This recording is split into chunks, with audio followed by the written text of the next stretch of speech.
Hello, I'm Chris Page for the Redmen TV, and this is the Back Pages Live. Yes, I've got the Daily Mirror today. It is Tuesday, the 24th of November. And, you know, straight on the back page of the Mirror, cop injury, fears for red-hot Coutinho. So there you go. I mean, we thought we'd put this one to bed yesterday, but Klopp fears...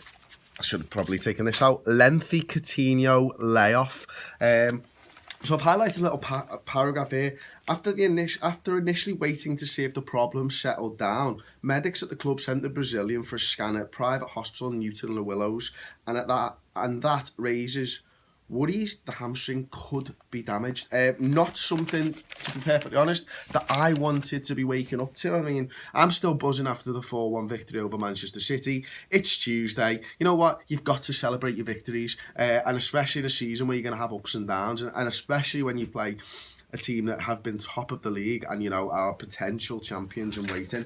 So there you go. Something about Phil Coutinho there. Not something that we want to see, especially with the fact that Coutinho and Firmino and Lallana have looked in scintillating form when the three of them have played together, most notably, of course, at the Etihad Stadium. Going to bring it back a bit more local now. And there you go, bring it back, bring it home. How can Reds be as good on their own turf as they are away from it? And that's the Liverpool Echo, of course. We've also got over 50s life cover, so if you're watching and you're interested, that's available from Royal London. Of course, there are other life insurance policies available all around the world, and if you're not in Liverpool and you don't know who Royal London are, then you probably don't care. But I'm going to move on now onto the inside of the paper itself. Sticking with the bring it home, I think Christian Walsh. There you go. Can we get a nice little picture of Christian Walsh? What a guy. Friend of the show, Christian Walsh. I mean, he's an absolute legend. Really good writer. Someone that I enjoy reading his articles on. And this time it's 2 great away wins for Reds, but now it's home time. And I'm going to add the baby. Because I can. How can this form be transferred back to Anfield? And it's something that, you know, we've been discussing on the shows. Of course, we did a Final Word show, 52 minutes on the redmentv.com. It's £2 a month. You know this by now. If you've not tried it out, give it a go. The first month is free and it's only £2 a month. To tell you what, leave me your comments. What can you do with £2 a month that's better than getting a Redmen TV subscription? I don't know. But, you know, let me know in the comment section below. So I've highlighted something here on the tactics that Christian's written. How could it work at home? The trident of Phil Coutinho, Adam Lallana, Christian Benteke. If teams want to sit back at Anfield, Benteke will be the option inside the box, and a fearsome one at that. Start off with the reading again. How could it work at home? The trident of Phil Coutinho, Adam Lallana and Roberto Firmino have proven to be a winning formula away, but a bit more firepower will be needed up front. Those three can play deeper and utilise the pace of Daniel Sturridge if fit, and Christian, that's a big if, and the power of Christian Benteke. If teams want to sit back at Anfield, Benteke will be the option inside the box, and a fearsome one at that. And that's too, again, it's something that we've talked about on the Reds News Roundup show, and it's how to integrate the injured players back into the side. So we've obviously got Jordan Henderson, who will be coming back soon, the captain, of course, midfield maestro.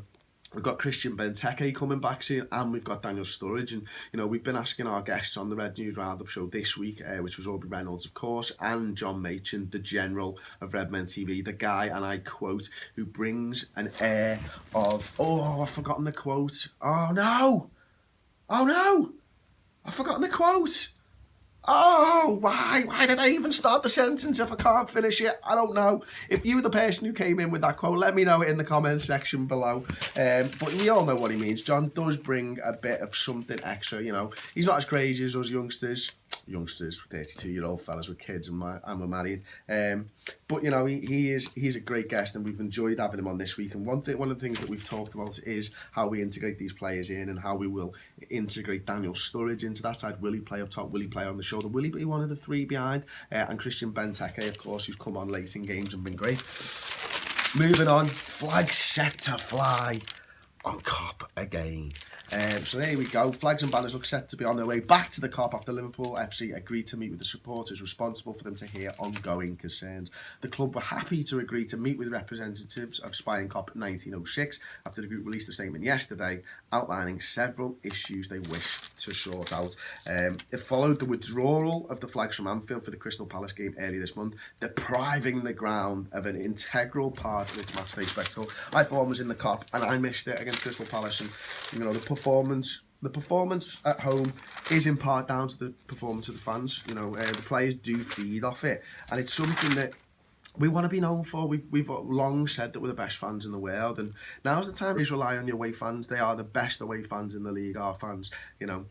And we saw that against Manchester City at the weekend. But, you know, we really need to take those away fans and replicate what they're able to do for 90 plus minutes away from home, at home, because that's what's going to make Liverpool even better. You know, we've got to affect the things that we can affect at the end of the day. Moving on to John Aldridge. Look at him there.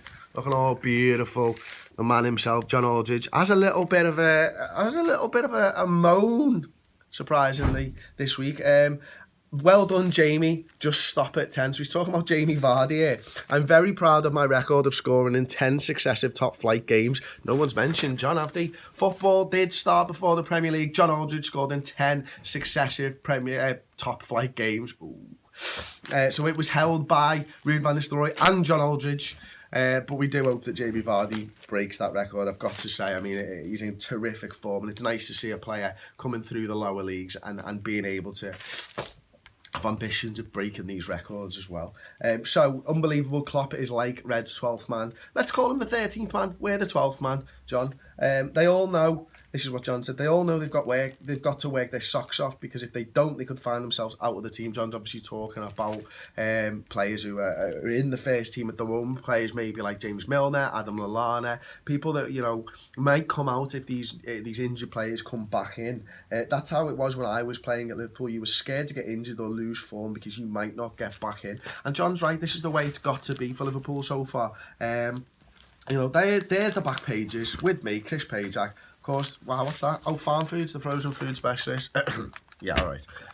But I'll tell you what, we're about to record. You've probably seen it in the background. We're about to record the formation show. We've set it up on the board, the Firmino goal, which was an unbelievable goal. And we're about to do a probably 30 to 40 minute show on Manchester City, looking at the formations, looking at the key battles, the stats, everything there. Do check it out on the redmentv.com. Anyway, I'm Chris Pajak. Tuesday, the 24th of November, 2015, and that was the Back Pages Live.